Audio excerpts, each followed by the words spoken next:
freedom thou no gems thy brow surround, yet in thy beams of fire divine, thy laurel wreath by public virtue bound, shames all the sparkling luster of mine.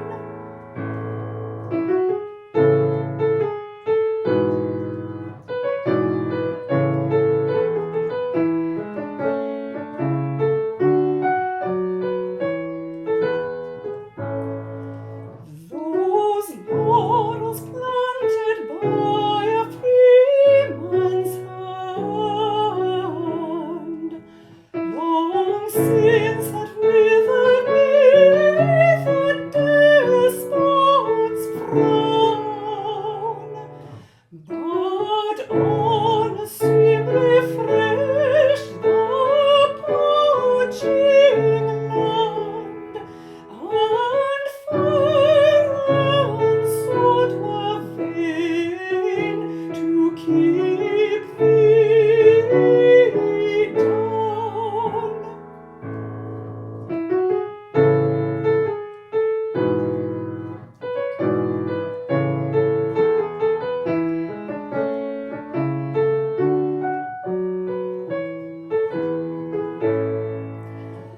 Thy gales of spring were breathing nations' praise, thy quickening showers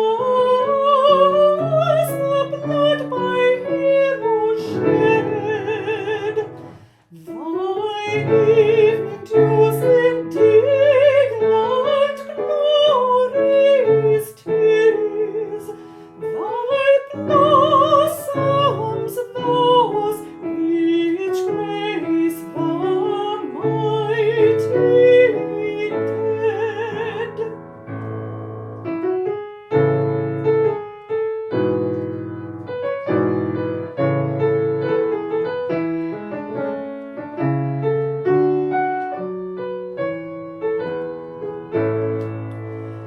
Then free